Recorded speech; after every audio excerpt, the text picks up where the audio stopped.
Now, this case involved a younger male subject involved in what is known as a slip and fall injury case. He allegedly tripped and fell due to hazards on the ground while walking across a parking lot and was suing the owners of the shopping center and the store that he was in front of. Now, I had worked this case a couple of other days and had no extraordinary things come up. I had followed him and his wife to a grocery store and to get some fast food. I had some really good video of him walking, entering his vehicle, even doing some mechanical work on his car, all with no signs of injury whatsoever. The subject had an upcoming doctor's appointment, so the client wanted me to cover that and see how he displays when he goes to see the doctor. This is pretty normal. SOP, standard operating procedure. Often we get claimants on injury cases who appear to be completely healthy, then suddenly appear walking with a limp or crutches, canes, a walker, you name it, when they go to see their doctor. The guy I was watching was a big guy. I mean, a really big guy. He was like 6'6" and weighed around 300 pounds with little body fat to him. His size comes into account due to his prescription. Due to how large he was and his claimed injuries, he was on the max dosage for some very serious opioid-based painkillers. Given this and the fact that I had observations of him showing no signs of difficulty, it really set off alarms with the client. This video is sponsored by OREP Insurance and Working PI Magazine. OREP is a leading provider of private investigator liability insurance. Visit orep.org for a quote today. The day of the doctor's appointment rolls around. He has an early afternoon appointment at 1 p.m. I set up like normal. I go out about 6 o'clock in the morning. I see him out working a little bit on his car and follow him to a fast food drive-thru. Nothing too terribly exciting, just the normal stuff. About 11:45, he and his wife come out of the house and get into the car. But wait, what did he put into the back seat of the car? He placed something in the back seat of the car. It appeared to maybe be a walker. He also got into the passenger seat, and his wife got into the driver's side. Usually, he was always the one who drove when I had seen them in the past. Now, the doctor's appointment is about an hour away. This can be another tell that something is up with a case like this. Many times I have seen people who are faking injuries choose a physician that is a long ways away from their house. They do this for a couple of reasons. The main one being so they can see if anybody is following them.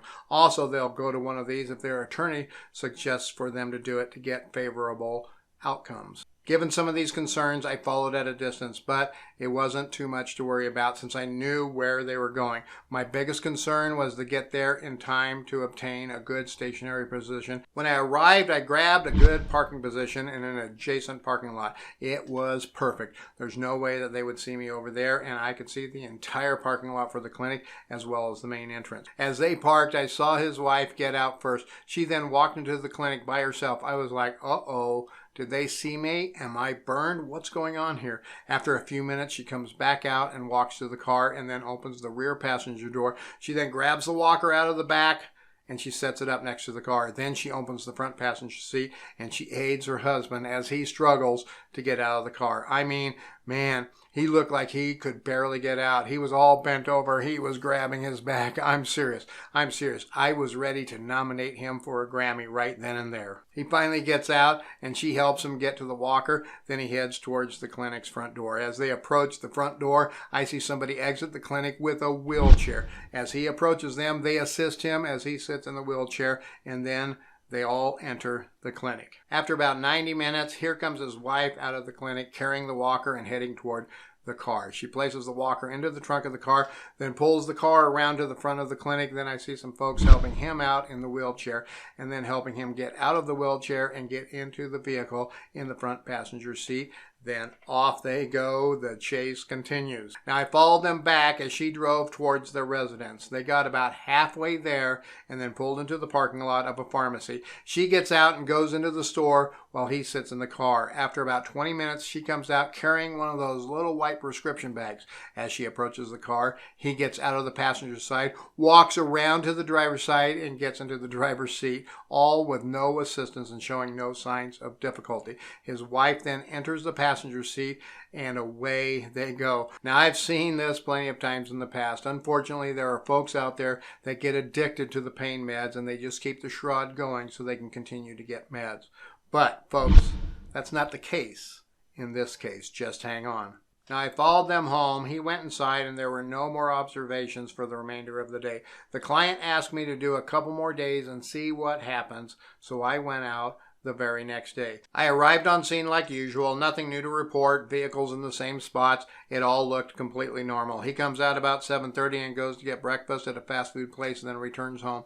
He then works on the yard a little bit and then he heads out. This time he seems to be in a bit of a rush. He gets out of the neighborhood and takes off. At first I'm like, whoa, he's never driven like this before. Am I burned? I do my best to keep up with him. He remains about a half a block ahead of me most of the time with several cars between us. I see him pulling into a small shopping center parking lot. I let him go in, take the first entrance, and I go on down and I take the second entrance on the other end of the parking lot. As I pull in, I start scanning. I'm looking everywhere. Where did he go? I can't find him. Where's his vehicle? Did I lose him? Then I notice a car wash over in the corner, so I drive over past it, and lo and behold, there he is sitting inside his car in one of the bays. I am so relieved that I found him. Now I just need to find a place to observe him and grab some video. I can't find any place in the parking lot, so I go over to a residential street across the main street where I can watch. As I pull up my camera, I see my guy getting into his car as another man is walking away from him. My guy then starts up his vehicle and he takes off. I then followed him home at a distance just to be safe. After he got home, I zoomed in on the car and wait a minute, it is completely filthy. He never even washed it. My mind starts to wander now. Did he go there to see if I was following him? Am I burned on this case? I then decided to park outside the neighborhood where I could see when he leaves for the remainder of the day. I go back out the next day and I do the same. I verify the cars are present and then I sit outside the neighborhood. 7:40 rolls along. There he goes on his breakfast run, just like clockwork. I get minimal video when he gets back home, but he seems to be just fine, not acting suspicious at all. A couple of hours go by and here he comes flying out of the neighborhood again. This time he is on a mission. He is driving at a very high rate of speed. I followed him right back to that same little shopping center and right back to that same little car wash bay. As we approached, I decided to just pull over into the residential area across the street and watch from a distance. As he pulled in, I see a female subject walking towards him from the street. I grab my camera and I start getting video. As she approaches him, I see they're laughing and they're talking a little bit. Then he extends his hand like he's going to shake her hand, but the hands just kind of slide across one another awkwardly. Then she walks away and he goes back and sits in his car. About 20 minutes goes by and a man in a little pickup pull into the adjacent car wash bay and he just sits there. I see my guy get out of his car, walk around, lean into the passenger window of the pickup for a few seconds. Then he goes back to his car and he leaves the area. I followed him back to his house again without incident. Now I'm thinking, what is going on here? I finished my day without any further observations and I head back to the office. The first thing I do is I pull my video and I take a closer look. When I zoomed in on the video and watched his hands, it appeared that he was handing something to both the female and the guy in the pickup, and then he retracted his hand and placed what appeared to be cash in his pocket.